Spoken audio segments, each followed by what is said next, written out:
a stone table. It was then that he began very quietly to edge himself under the curtain which hung over the door, for the mention of Aslan gave him a mysterious and horrible feeling, just as it gave the others a mysterious and lovely feeling.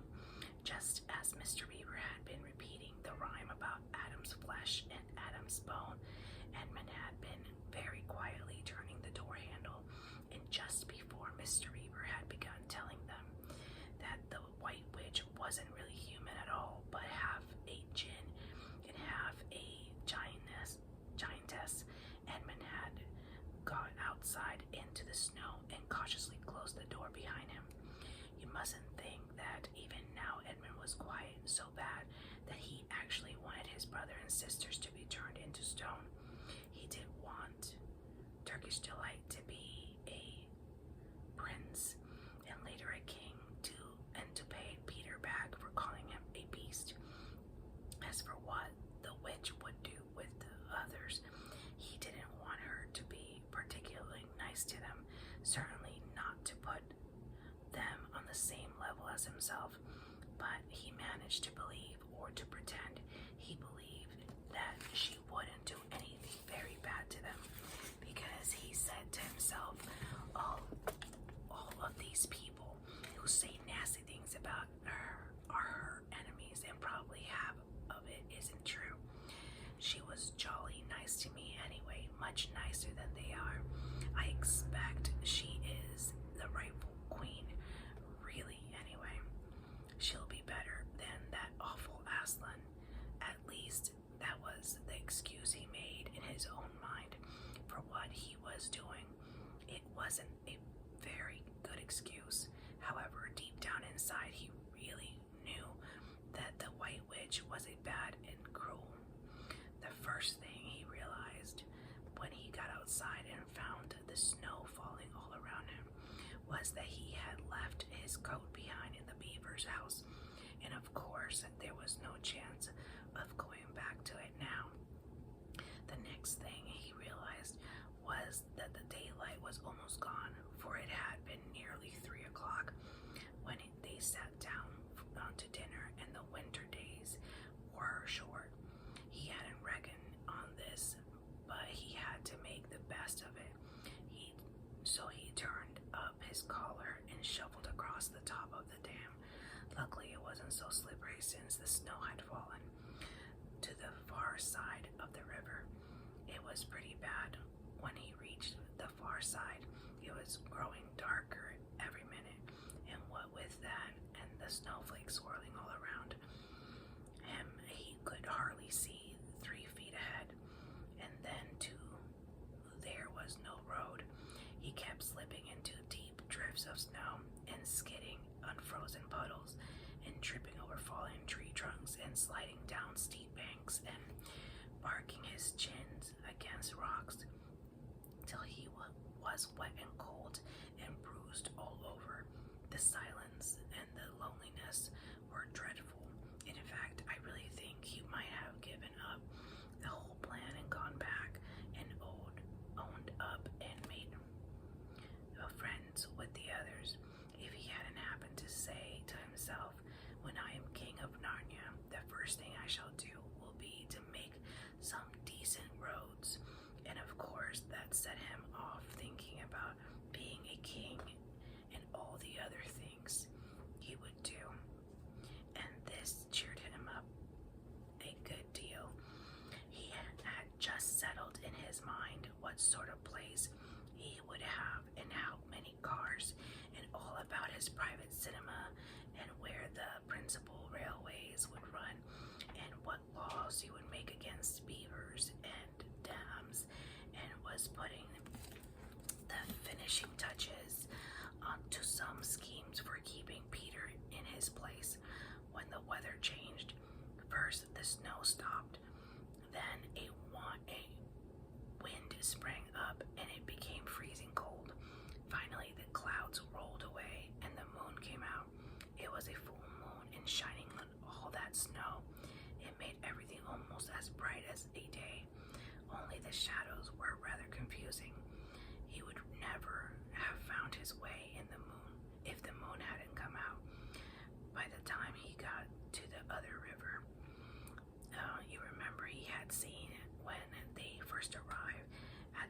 was a smaller river flowing into the great one lower down.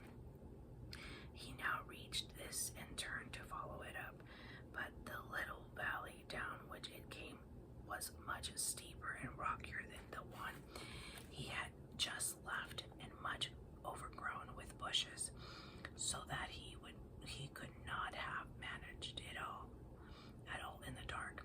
Even as it was, he got wet through, for he had to stoop under branches, and great loads of snow came sliding off onto his back. And every time this happened, he thought more and more how he hated Peter, just as if all this had been Peter's fault. But at last he came to a part where it was more level, and the valley opened out. And there on the other side of the river, quite close to him, in the middle of a little plain between the two hills, he saw what must be the White Witch's house, and the moon was shining brighter than ever. The house was really a small castle. It seemed to be all towers, little towers with long pointy spires on them, sharp as needles. They looked like huge dunce caps or sorcerer's caps, and they shone in the moonlight, and their long shadows looked strange on the snow. Edmund began to be afraid of the house, but it was too late to think of turning back now. He crossed the river on the ice and walked up to the house.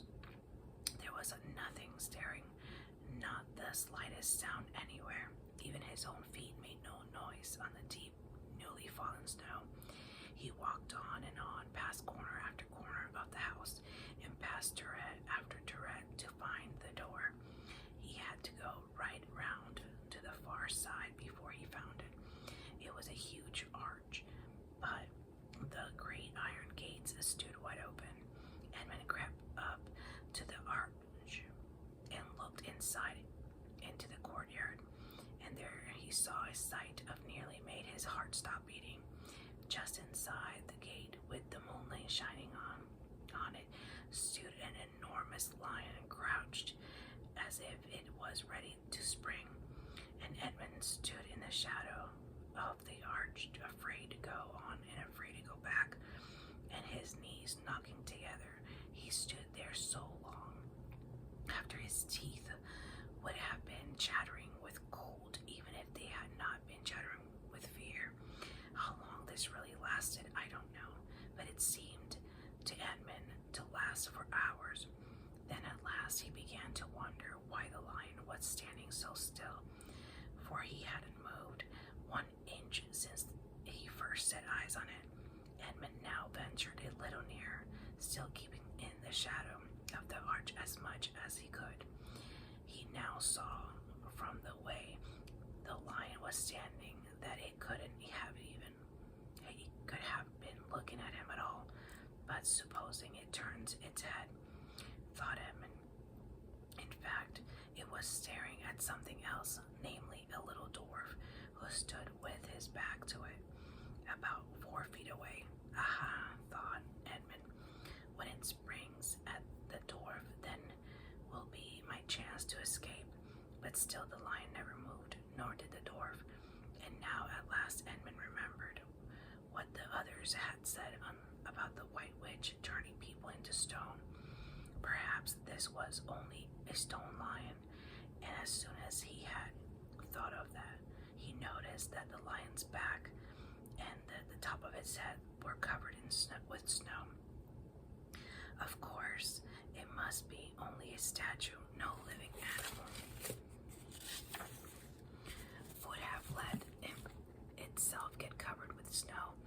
Then very slowly, and with his heart beating as if it would burst, Edmund ventured to go up to the lion. Even now he hardly dared touch it, but at last he put on his hands very quickly and did. It was cold stone. He had been frightened of a mere statue. The relief which Edmund felt was so great that in spite of the cold, he suddenly got warm all over right down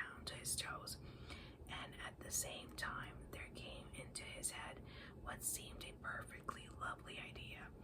Probably he thought this is a great lion, Aslan, that they were all talking about. She caught him already and turned him into stone. So that's the end of all their fine ideas about him. Who's afraid of Aslan? And he stood there gloating over the stone lion. And presently he did something very silly and childish. He took a stump of lead pencil out of his pocket and scribbled a mustache on the lion's upper lip, and then a pair of spectacles on its eyes. Then he said, "Yeah, silly old Aslan, how do you like being a stone? You thought yourself mighty fine, didn't you?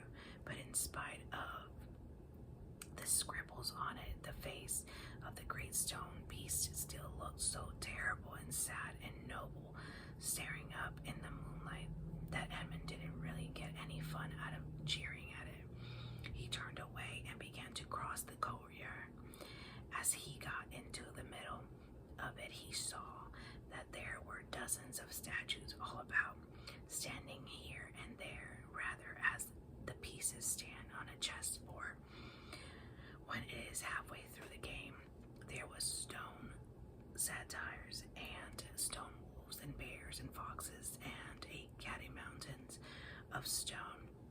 They were lovely stone shapes that looked like women who were really the spirits of trees.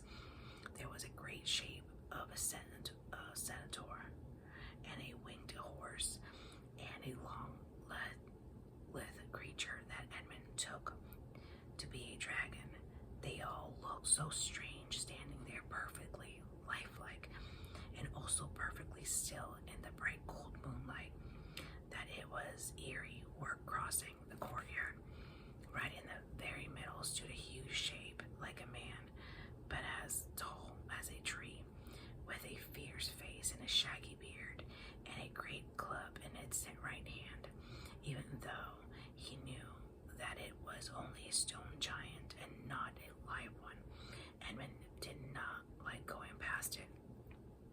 He now saw that there was a dim light showing from the doorway on the far side of the courtyard. He went to it. There was a flight of stone steps going up to an open door. Edmund went up them. Across the threshold lay a great wolf. It's all right, he kept saying to himself. It's only a stone wolf. It can't hurt me. And he raised his leg to step over it. Instantly, the huge creature rose, with all the hair bristling along its back, opened a great red mouth, and said in a growling voice, "Who's there? Who's there? Stand still, stranger, and tell me who you are." "If you please, sir," said Edmund, trembling so that he could hardly speak. "My name is Edmund. I'm a son of Adam that Her Majesty met in the wood the other day, and have come to bring her the news that my brother and sisters are now in Narnia, quite close in the beaver's house. She wanted to see them. I will tell Her Majesty," said the wolf. "Meanwhile, stand still on the threshold, as you value your life." Then it vanished into the house. Edmund stood and waited, his fingers aching with cold and his heart pounding in his chest. And presently the great wolf, Malgrim, the chief of the witch's secret police, came bounding back and said, come in, fortunate favorite of the queen, or else not so fortunate." And Edmund went in, taking great care not to tread on the wolf's paws. He found himself in a long gloomy hall with many pillars, full as the courtyard had been of statues. The one nearest of the door was a little fawn with a very sad expression on its face, and Edmund couldn't help wondering if this might be Lucy's friend. The only light came from a single lamp, and close beside this sat the White Witch.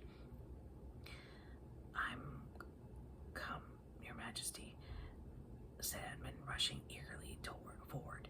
"How dare you come alone?" said the witch in a terrible voice. "Did I not tell you to bring the others with you?"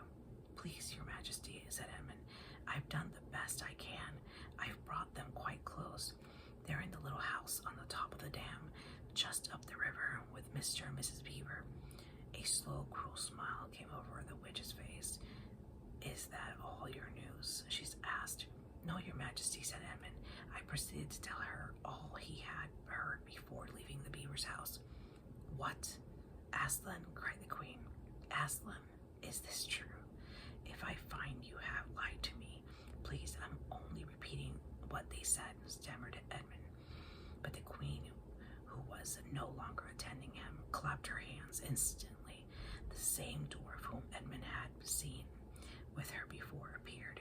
Make ready our sledge, ordered the witch, and used the harness without bells.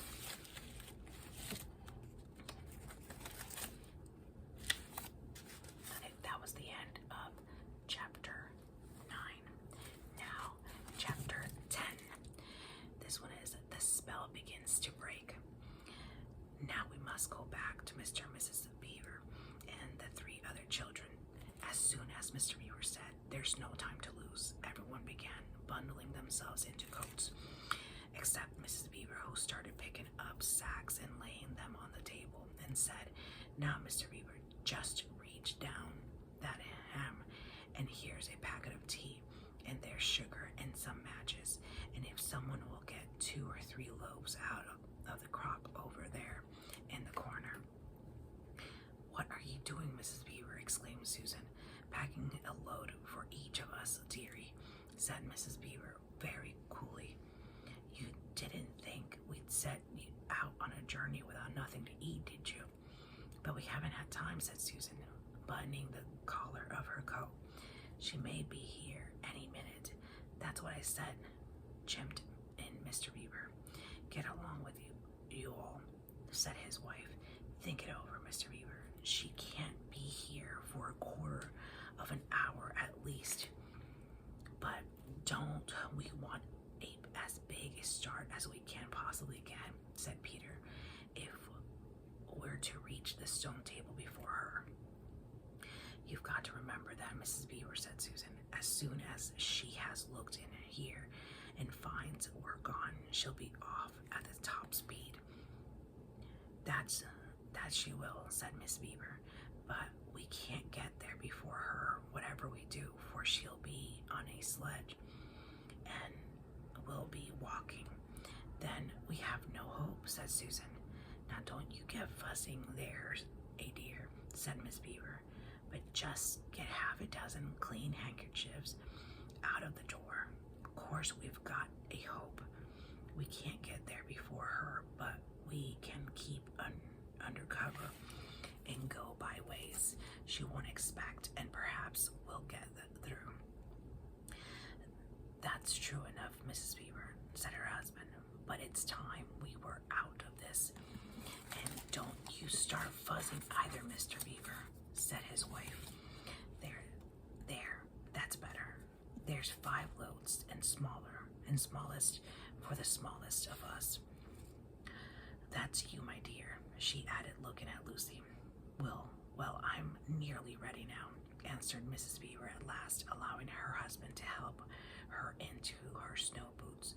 I supposed the sewing machine's too heavy to bring. Yes, it is, said Mr. Beaver. A great deal too heavy. And you don't think you'll be able to use it while we're on the run, I suppose. I can't abide the thought of that witch fiddling with it, said Mrs. Beaver, and breaking it or stealing it as likely as not. Oh, please, do hurry, said the 3 children. And so, at last, they all got outside, and Mr. Beaver locked the door. He'll delay her a bit, he said, and they set off, all carrying their loads over their shoulders. The snow had stopped, and the moon had come out. When they began their journey, they went in single file.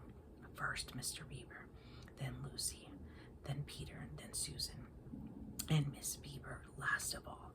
Mr. Beaver led them across the dam and on the right bank of the river, and then along a very rough sort of path among the trees right down by the river bank. The sides of the valley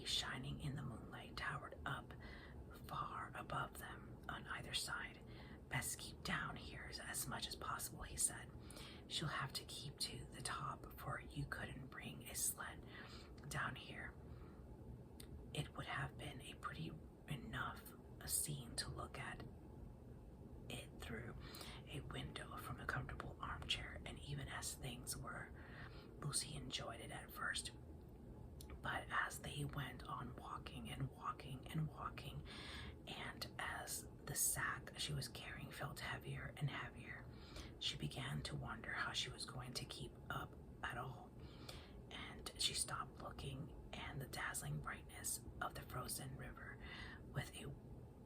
with all its waterfall of ice, and at the white masses of the treetops, and the great glaring moon, and the countless stars, and could only watch the little short legs of Mr. Beaver going pad, pad, pad, pad, pad through the snow in front of her, as if they were never going to stop. Then the moon disappeared, and the snow began to fall once more.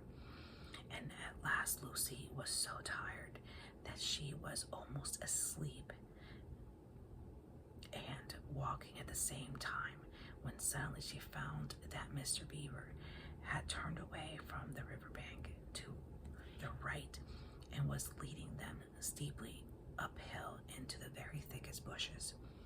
And then, as she came fully awake, she found that Mr. Beaver was just vanishing into a little hole in the bank, which had been almost hidden under the bushes until you were quite on top of it. In fact, by the time she realized what was happening, only his short, flat tail was showing. Lucy immediately stopped down and crawled in after him. Then she heard noises of scrambling and puffing and panting behind her. In a moment, all five of them were inside. "Wherever is this?" said Peter's voice, sounding tired and pale in the darkness.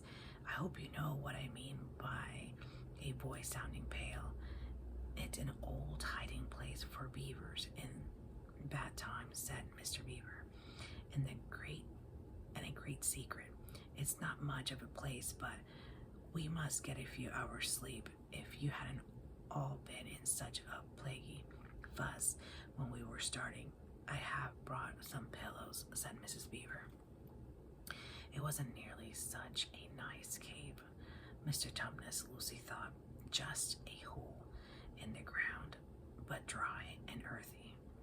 It was very small, so that when they all lay down, they were all in a bundle of clothes together, and what with that all being warmed up by their long walk, they were really rather snug. If only the floor of the cave had been a little smoother. Then Mrs. Beaver handed round in dark a little flask, out of which everyone drank something. It made one cough and splutter a little and stung the throat, but it also made you feel deliciously warm after you'd swallowed, and everyone went straight to sleep. It seemed to Lucy only the next minute, though really it was hours and hours later. Then she woke up feeling a little cold and dreadfully stiff, and thinking how she would like a hot bath. Then she felt a set of long whiskers tickling her cheek, and saw that cold daylight coming in through the mouth of the cave. But immediately after that, she was very wide awake indeed, and so was everyone else. In fact, they were all sitting up with their mouths and eyes wide open, listening to a sound which was the very sound they all been thinking of, and sometimes imagining they heard during their walk last night. It was a sound of jingling bells. Mr. Beaver was out of the cave like a flash the moment he heard it. Perhaps you think, as Lucy thought for a moment, that this was a very silly thing to do, but it was really a very sensible one. He knew he could scramble to the top of the bank among bushes and brambles without being seen, and he wants to see which way the witch sled went. The others all sat in the cave waiting and wondering. They waited nearly 5 minutes. Then they heard something that frightened them very much. They heard voices. Oh, thought Lucy, he's been seen. She's caught him. Great was their surprise when a little later they heard Mr. Beaver's voice calling to them from the outside, just outside the cave. It's all right, he was shouting. Come out, Mrs. Beaver. Come out, sons and daughters of Adam. It's all right. It isn't her. This was bad grammar, of course, but that is how the beavers talk when they are excited. I mean, in Narnia. In our world, they usually don't talk at all. So Mrs. Beaver and the children came bundling out of the cave, all blinking in the daylight and with earth all over them and looking very frosty and unbrushed and uncombed and with the sleep in their eyes. Come on, cried Mr. Beaver, who was almost dancing with delight. Come and see. This is a nasty knock for the witch. It looks as if the power is already crumbling. What do you mean, Mr. Beaver? Panted Peter as they all scrambled up the steep bank of the valley together. Didn't I tell you, answered Mr. Beaver, that she'd made it always winter and never Christmas? Didn't I tell you? Well, just come and see. And then they were all at the top and did see. It was a sled. It was reindeer with bells on their harness, but they were far bigger than the witch's reindeer. And they were not white, but brown. And on the sled sat a person whom everyone knew the moment they set their eyes on him. It was a huge man in a bright red robe, bright as holly berries, with a hood that had fur inside it and a great white beard that felt like foamy waterfall over his chest.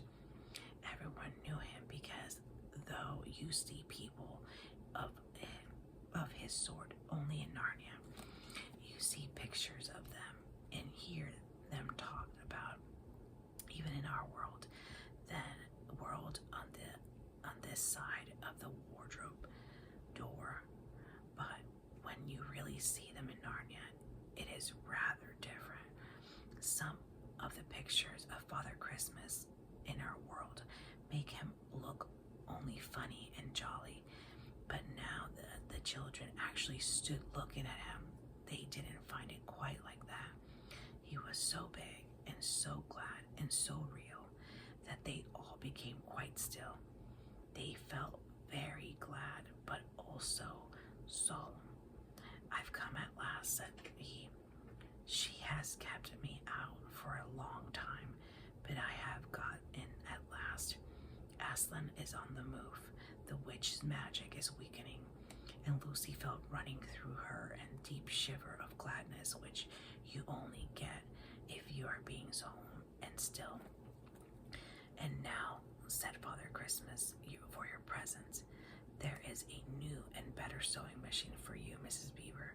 I will drop it in your house as I pass. If you please, sir, said Mrs. Beaver, making a curtsy. It's locked up. Locks and bolts make no difference to me, said Father Christmas. And as for you, Mr. Beaver, when you get home, you will find your dam finished and mended, and all the leaks stopped, and a new slice gate fitted. Mr. Beaver was so pleased that he opened his mouth very wide and then found he couldn't say anything at all. Peter, Adam's son, said Father Christmas. Here, sir, said Peter. These are your presents, was the answer. And they are tools, not toys. The time to use them is perhaps near at hand. Bear them well. With these words, he handed Peter a shield and a sword. The shield was the color of silver, and across it there ramped a red lion, as bright as the ripe strawberry. At at the moment when you pick it, the hilt of the sword was of gold, and it had a sheath and a sword belt and everything it needed, and it was just the right size and weight for Peter to use. Peter was silent and solemn as he received these gifts, for he felt they were a very serious kind of present. Susan, Eve's daughter, said Father Christmas, "These are for you." And he handed her a bow and a quiver full of arrows and a little ivory horn. "You must use the bow only in great need," he said, "for I do not mean you to fight in the battle. It does not easily miss. And when you put this horn onto your lips and blow it, then wherever you are, I think help of some kind will come to you." Last of all, he said, Lucy, Eve's daughter, and Lucy came forward. He gave her a little bottle of what looked like glass, but people said afterwards that it was made of diamond, and a small dagger. "In this bottle," he said, "there is a cordial made of the juice of one of the fire flowers that grow in the mountain of the sun. If you or any of your friends is hurt, a few drops of this will restore them, and the dagger is to defend yourself at great need, for you also are not to be in the battle." "Why, sir," said Lucy, I don't know, but I think I could be brave enough." "That is not the point," he said, "but battles are ugly when women fight." And now, here he suddenly looked less grave. "Here is something for the moment for you all." And he brought out, I suppose, from the big bag at his back, but nobody quite saw him do it, a large tray containing 5 cups and saucers, a bowl of lump sugar, a jug of cream, and a great big teapot as sizzling and piping hot. Then he cried out, "Merry Christmas, long live the true King," and cracked his whip, and he and the reindeer on the sled and all were out of sight before anyone realized that they had her started. Peter had just drawn his sword out of his sheath and was showing it to the Mr. Beaver, and Mrs. Beaver said, now then, don't stand talking there till the tea's got hot. I'm cold, just like men. Come and help to carry the tray down, and we'll have breakfast." What a mercy, I thought, of bringing the bread knife. So down the steep bank they went back to the cave, and Mr. Beaver cut some of the bread and ham into sandwiches, and Miss Beaver poured out the tea, and everyone enjoyed themselves. But long before they had finished enjoying themselves, Mr. Beaver said, "Time to be moving on now." And that's the end of chapter 10. So thank you guys so much for watching. Please do not forget to subscribe.